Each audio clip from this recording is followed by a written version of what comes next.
اللہ وکفا وسلام علی عبادہ الذین اصطفیٰ اما بعد فقال تعالی اعوذ باللہ من الشیطان الرجیم بسم اللہ الرحمن الرحیم وقالوا ان نتبع الہدی معک نتخطف من ارضنا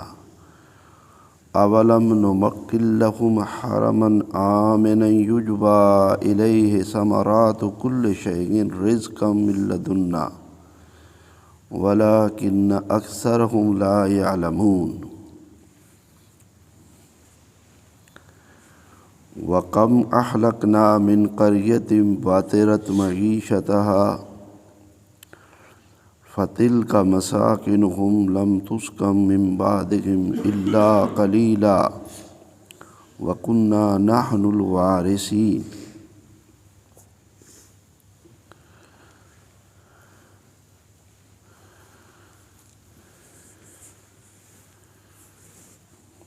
یہ سورہ قصص کی آیات ہیں جب رسول اللہ صلی اللہ علیہ وآلہ وسلم نے مشرکین مکہ پر جو کہ پہلے مخاطب ہیں قرآن کے ان پر دین پیش کیا تو انہوں نے کچھ اپنی عذرداریاں کی کہ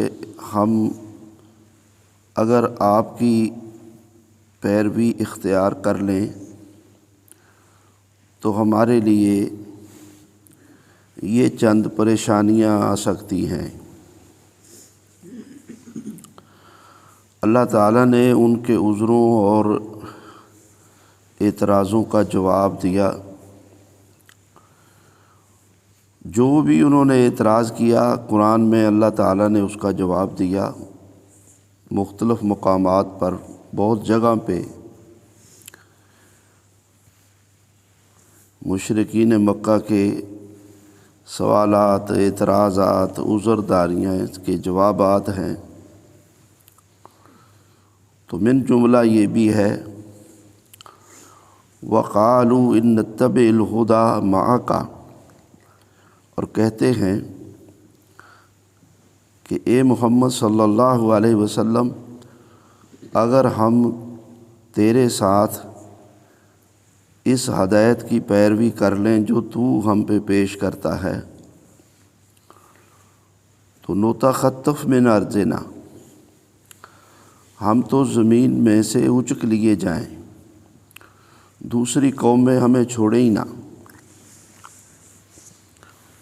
اور ہم کس کس کا مقابلہ کریں اور لوگ ہمیں ختم کر دیں۔ دوسری قومیں، دوسرے مذاہب کے لوگ، بڑے مذاہب کے حامل 5ویں یہ تھے اور 4 اور تھے، یہود و نصارہ تھے اور صابی تھے، سورج چاند کو پوجنے والے اور آگ کو پوجنے والے،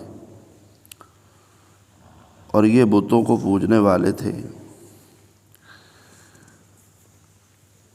تو کہتے ہیں کہ باقی لوگ ہمیں چھوڑے نہ۔ اللہ تعالیٰ نے فرمایا کہ تم کیسا یہ خوبصورت جھوٹ بول رہے ہو۔ اولم نمکن لہم حرما آمنا یجبی الیہ ثمرات کل شیء رزقا من لدنا، ان لوگوں پر واضح کر دو کیا ہم نے ان لوگوں کو حرم امن والا نہیں عطا کر رکھا ہوا؟ دوسرے لوگ تو ایسی بستیوں میں ہیں جن کو حرم قرار نہیں دیا ہوا اور امن نہیں ہے، لیکن شہر مکہ یہ تو امن کا شہر ہے، یہ تو حرم ہے، اس میں تو باپ کے قاتل کو دیکھ کر بھی کوئی کچھ نہیں کہتا، تو یہ تم کیسا عذر کرتے ہو؟ اور اس کے ساتھ اللہ تعالیٰ نے اپنی دوسری نعمت بھی بیان کر دی، یجبا الیہ ثمرات کل شیء رزقا من لدنا، فرمایا ہمارے پاس سے، ہمارے ہاں سے ہر قسم کے پھلوں کا رزق ان کی طرف کھینچا چلا آ رہا ہے۔ اور یہ دو ہی باتیں ہوتی ہیں، ایک امن اور ایک رزق کی فراوانی۔ جہاں یہ دو چیزیں ہوں تو یہ دو بنیادی نعمتیں ایسی ہیں کہ ان کا جتنا بھی شکر ادا کیا جائے اتنا ہی کم ہے۔ اور تم کو تو اللہ تعالیٰ نے یہ دو عظیم نعمتیں عطا فرما رکھی ہیں کہ شہر مکہ میں تم رہتے ہو، جس کی حدود ہیں، ان حدود کے اندر جتنی جگہ ہے وہ حرم ہے، اس میں نہ شکار کیا جا سکتا ہے، نہ درخت کاٹے جا سکتے ہیں، نہ کسی کو ڈرایا جا سکتا ہے، نہ کسی کو قتل کیا جا سکتا ہے، نہ کسی جاندار کو مارا جا سکتا ہے۔ ہاں، ماں سوائے سانپ، بچھو، کوے اور کتے کے، جو یہ جانور ہیں، ان کو وہاں سے بھگایا یا مارا جا سکتا ہے، تو باقی جانوروں کو بھی نہیں کچھ کہا جا سکتا۔ وہ کھیتی جو خود کاشت کی ہو حدود حرم میں، اس کو کاٹ سکتے ہیں، اور جو خود رو درخت ہیں ان کو نہیں چھیڑ سکتے، اور کوئی کسی سے لڑائی جھگڑا نہیں کر سکتا۔ اللہ تعالیٰ نے شہر مکہ کو حرم والا شہر قرار دیا، اور یہ بھی حدیث میں آتا ہے کہ اللہ تعالیٰ نے ابراہیم علیہ السلام کی دعا سے مکہ کو حرم بنایا، اور اسی طرح مدینہ بھی حرم ہے، اسی لیے حرمین شریفین کہتے ہیں۔ رسول اللہ صلی اللہ علیہ وآلہ وسلم کی دعا سے عیر سے لے کے سور تک مدینہ یہ بھی حرم ہے، اور اس کے بھی وہی احکامات ہیں جو مکہ کے احکامات ہیں۔ اور نبی کریم صلی اللہ علیہ وسلم نے مدینہ کے لیے دعائیں کی، یا اللہ مکہ سے 2 گنا مدینہ میں برکت فرما دے دو، اور اس کے سا میں، اس کے مد میں برکت کر دے، یعنی اس کے رزق پانی میں برکتیں فرما دے۔ تو الحاصل فرمایا کہ یہ تمہارا اعتراض یا عذر بالکل بے جا ہے، تمہیں تو انہی 2 نعمتوں کی شکر گزاری کرتے ہوئے مسلمان ہو جانا چاہیے۔ جسے امن مل جائے اور وافر رزق مل جائے تو اس کے پاس پریشانی کی اور کون سی بات پیچھے رہ جاتی ہے۔ یہ 2 نعمتیں اللہ تعالیٰ کی بہت بڑی نعمتیں ہیں، بہت بڑی نعمتیں ہیں۔ امن اسلام کا پسندیدہ مشن ہے، اور جہاں جہاں اسلام پہنچا ہے وہاں وہاں امن ہوا ہے۔ فرمایا من حمل علینا السلاح فلیس منا، مارنا تو دور کی بات ہے، فرمایا جس نے ایک مسلمان نے دوسرے مسلمان کے اوپر، یا کسی نے بھی مسلمان کے اوپر اسلحہ سیدھا کیا، فرمایا وہ ہم میں سے نہیں ہے، وہ ہم میں سے نہیں ہے۔ اور اسلام اس حد تک امن دیتا ہے کہ عام ضرورت سے زائد جانوروں کو شکار نہیں کر سکتے، درختوں کو نہیں کاٹ سکتے، لوگوں کو تکلیف نہیں دے سکتے۔ تو اسلام نے امن کا درس دیا ہے۔ تو امن یہ اسلام کی سب سے پہلی ترجیح ہے، لیکن یاد رکھو اللہ تعالیٰ نے توحید کو امن کی بنیاد قرار دیا ہے، اور شرک کو فساد کی بنیاد قرار دیا ہے، اور توحید ہی امن ہے کہ لوگ امن اور سکون کے ساتھ اللہ کی عبادت کریں، اور جہاں غیر اللہ کی عبادت ہو یا اللہ کی عبادت سے روکا جا رہا ہو تو یہ دراصل فتنہ اور فساد ہے، یہ در حقیقت فتنہ ہے، یہ فساد ہے۔ تو مشرکین مکہ پر افسوس کہ وہ شہر مکہ میں رہتے ہوئے، امن کے شہر میں رہتے ہوئے شرک کرتے تھے، گویا کہ امن کے شہر میں رہتے ہوئے وہ فتنے اور فساد میں مبتلا تھے، اور اللہ کے نبی اور صحابہ اکرام کو کس قدر انہوں نے اذیتیں دیں، اور باز نہ آئے، کتنا پریشان کیا، ہجرت کرنے پر مجبور کر دیا، اور پھر فتح مکہ تک 8 ہجری تک، ہجرت کے بھی 8ویں سال تک جو ہے وہ باز نہیں آئے، تاریخ سامنے ہے۔ تو فرمایا کہ یہ تو تم خود ہی بلا وجہ کفر پر اڑتے ہو، تمہارا یہ کوئی عذر بنتا نہیں ہے۔ اللہ تعالیٰ نے تمہیں وافر رزق عطا فرمایا، امن عطا فرمایا۔ تو اس سے یہ بات واضح ہوتی ہے کہ عام لوگوں کو یہ تنبیہ اور سبق ہے کہ اللہ کے دین کے لیے جھوٹی موٹی عذرداریاں نہیں کرنی چاہیے، اور احکام شریعت کے اوپر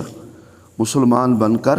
اللہ کا حکم مان کر عمل کرنا چاہیے، اور جس جگہ پر لا یکلف اللہ نفسا الا وسعہا، انسان کی طاقت سے بڑھ کر کوئی حکم آئے تو وہاں پر ہر بندے کا عذر اللہ تعالیٰ نے قبول کیا ہے، اور وہاں پر اللہ تعالیٰ نے رعایت دی ہے۔ وَلَٰكِنَّ أَكْثَرَهُمْ لَا يَعْلَمُونَ، اور زیادہ لوگ اس بات کو جانتے نہیں۔ پھر اللہ تعالیٰ نے فرمایا وَكَمْ أَهْلَكْنَا مِنْ قَرْيَةٍ بَطِرَتْ مَعِيشَتَهَا، کتنے ہی بستیوں والے جن کو ہم نے ہلاک کر دیا جو اپنی معیشت پر اتراتے تھے، ہم نے ان کو مال دیا اور مالی فراوانی سے نوازا، انہوں نے اس سے محلات بنائے، اور انہوں نے خزانے جمع کیے، اور انہوں نے دنیا کے سامان جمع کیے، اور اس پر وہ اتراتے تھے، تکبر کا شکار ہوئے،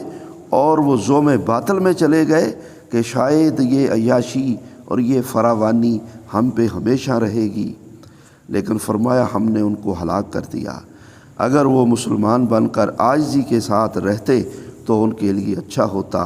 فَتِلْكَ مَسَاكِنُهُمْ لَمْ تُسْكَنْ مِنْ بَعْدِهِمْ إِلَّا قَلِيلًا، تم زمین کے اوپر گھوم پھر کر دیکھ لو،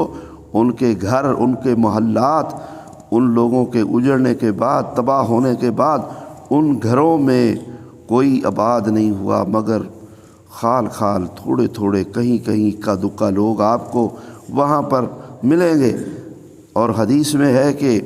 ایسی بستی یا ایسے علاقے سے جب تمہارا گزر ہو جہاں پر اللہ کا عذاب آیا ہو تو اللہ کی پناہ مانگتے ہوئے وہاں سے تیزی سے گزر جاؤ۔ تو فرمایا وَكُنَّا نَحْنُ الْوَارِثِينَ، اصل وارث ہم ہیں، زمین کے بھی، خزانوں کے بھی، اور ہر چیز کے اصل وارث ہم ہیں، اور تم تو ایسے ہی بلا وجہ میں کرتے رہتے ہو۔ مجازی طور پر تھوڑے وقت کے لیے اللہ تعالیٰ نوازتا ہے جس کو نوازتا ہے، اور آپ دیکھ لیں دنیا میں جس کو بھی موج مستی کے میسر آئی ہے مالی فراوانی کے ساتھ اور دنیا کی نعمتوں کے ساتھ، تو وہ بالکل تھوڑے وقت کے لیے، اور اس کے بعد کنگلے ہو گئے، خالی ہاتھ ہو گئے۔ تو یہ دنیا عبرت کی جگہ ہے، عبرت حاصل کرنی چاہیے، اور حلال پاک کے اندر رہ کر اللہ سے ڈرتے ہوئے، اللہ کا شکر ادا کرتے ہوئے اللہ کی نعمتوں کو استعمال کرنا چاہیے۔ پھر اللہ نے مزید وضاحت فرما دی وَمَا كَانَ رَبُّكَ مُهْلِكَ الْقُرَىٰ حَتَّىٰ يَبْعَثَ فِي أُمِّهَا رَسُولًا يَتْلُو عَلَيْهِمْ آيَاتِنَا، فرمایا تیرے رب نے ایسے ہی ان بستیوں کو، یعنی ان بستیوں کے لوگوں کو ہلاک نہیں کر دیا، یہاں تک کہ اللہ تعالیٰ نے ان بستیوں میں اپنے پیغمبر بھیجے، اپنے نبی رسول بھیجے، اور انہوں نے ان پر ہماری آیات پڑھی، ہماری آیتیں پڑھی ان پر۔ اللہ اکبر! صحابہ اکرام کو کس قدر علم کا شوق تھا، کس قدر علم کا شوق تھا۔ ایک صحابی پوچھتا ہے اے اللہ کے رسول صلی اللہ علیہ وآلہ وسلم، آدم سے نوح کا فاصلہ کتنا ہے، کتنا درمیان میں عرصہ ہے؟ فرمایا 10 صدیاں۔ پھر سوال کرتا ہے یا رسول اللہ، اللہ نے رسول کتنے بھیجے ہیں؟ اللہ اکبر! فرمایا 315، رسولوں کی تعداد 315، اور 1,24,000 میں یہ 315 بھی شامل ہیں جو کم و بیش 1,24,000 ہیں، باقی سارے نبی ہیں۔ نبی ایک ایک رسول کے متحد کئی نبی آئے، لیکن آخری نبی ہمارے محمد الرسول اللہ صلی اللہ علیہ وآلہ وسلم جو نبی بھی ہیں اور رسول بھی ہیں، اللہ تعالیٰ نے آپ کی متحدی میں بھی کسی کو نہیں بھیجا۔ اللہ تعالیٰ نے آپ کی متحدی میں بھی کوئی نبی نہیں بھیجا، کسی کو نہیں بھیجا، بس آپ ہی ہیں، آپ ہی نبی اور آپ ہی رسول ہیں، اور آپ سید الانبیاء، امام الانبیاء، خاتم النبیین ہیں۔ یہ آپ کا مقام اور یہ آپ کا مرتبہ ہے۔ تو فرمایا کہ اللہ تعالیٰ نے ان بستیوں والوں کو ایسے ہلاک نہیں کیا، بلکہ اللہ تعالیٰ نے ان کو پہلے اللہ تعالیٰ نے ان کو دعوت دی، ان کی طرف داعی بھیجے۔ ایک دو دن کے لیے اللہ تعالیٰ نے رسول نہیں بھیجے، بلکہ لمبے عرصے کے لیے، سال ہا سال کے لیے۔ 950 سال اللہ کے پیغمبر نوح علیہ السلام تبلیغ کرتے، ہود علیہ السلام، مفسرین لکھتے ہیں کہ 300 سال تک ہود علیہ السلام تبلیغ کرتے رہے، صالح علیہ السلام 600 سال تک تبلیغ کرتے رہے۔ اتنا لمبا لمبا عرصہ اللہ کے نبیوں نے تبلیغ کی، لوگوں کو اللہ کی طرف بلایا، اور اخیر کی ان کو دعوت دینے کی جب بالکل ہی نہیں سمجھے تو پھر عذاب آیا ہے۔ ایسے ہی ہفتے عشرے میں ان لوگوں کے اوپر حجت پوری نہیں کر دی، لمبا لمبا عرصہ ان کے اعتراض، ان کے جوابات دیتے رہے اللہ کے پیغمبر، ان کو سمجھاتے رہے، ان کو واعظ کرتے رہے، اور ان کو اللہ اکبر، ان کو توحید کی دعوت دیتے رہے، رسالت کی دعوت دیتے رہے، اور ان کو کردار سازی کی دعوت دیتے رہے۔ لیکن جب بالکل ہی نہیں مانے تو پھر اللہ کا عذاب آتا تھا۔ تو فرمایا اللہ تعالیٰ نے عذاب ایسے نہیں بھیجا، جس بھی بستی پہ بھیجا ہے اللہ تعالیٰ نے حجت پوری کر کے عذاب بھیجا ہے۔ اور اللہ تعالیٰ نے اشارہ کیا تھا مکہ والوں پر کہ سمجھدار بن جاؤ ورنہ تمہارا بھی برا اثر ہو سکتا ہے، اور پھر ایسے ہی ہوا۔ بدر میں تباہی ہوئی ان کی، اور احد میں بھی حقیقت میں تباہی ہوئی، اور پھر اس کے بعد جو ہے فتح مکہ کے موقع پہ جب ہر طرف سے بے بس ہو گئے، بے بس ہونا پڑا، اور اس دوران اس عرصے میں، اتنے لمبے عرصے میں جو بالکل سرکش تھے، کچھ تو اپنی طبی موت مر گئے، کچھ بدر میں اور احد میں مر گئے، اور کچھ جو تھے تھوڑے بہت کچھ فتح مکہ، اور فتح مکہ کے بعد بھی جو بنو سعد اور بنو حوازن کے ساتھ جنگیں ہوئیں تو وہاں پر بھی کچھ قیدی ہوئے کافر اور کچھ مقتول ہوئے۔ تو الحاصل اللہ تعالیٰ نے اپنے وعدے کے مطابق اسلام کو غلبہ دیا، اور یہ نہ سمجھے نہ باز آئے، اس کا ان کو کوئی فائدہ نہ ہوا۔ تو اور یہ قرآن میں اللہ تعالیٰ نے یہ حالات کیوں رکھے ہیں کہ انسان کا مزاج ہی ایسا ہے، یہ عذرداریاں کرتا ہے، شرعی احکامات کو عذرداریوں سے ٹالتا ہے۔ اور اس کی دو کیٹیگریاں ہیں، اگر ایک مسلمان شرعی احکامات میں پس و پیش کرتا ہے تو منافق بن جاتا ہے، اور اگر کافر شرعی احکامات قبول کرنے سے اکڑتا ہے تو وہ کافر بن جاتا ہے۔ ان المنافقین والکافرین، کافر بھی منافق بھی دونوں ہی فی نار جہنم، دونوں ہی جہنم کا ایندھن ہیں، دونوں ہی جہنم کا ایندھن ہے۔ بلکہ منافقوں پر اللہ کو اور زیادہ غصہ ہے کہ اللہ تعالیٰ نے فرمایا فی الدرک الاسفل، منافق جہنم کی سب سے نچلی تہہ میں ہوں گے۔ تو اللہ تعالیٰ ہمیں کلمہ کے مطابق، کلمہ توحید کے مطابق زندگی گزارنے کی توفیق عطا فرمائے۔ اقول قولی ھذا واستغفر اللہ لی ولکم وآخر دعوانا ان الحمد للہ رب العالمین۔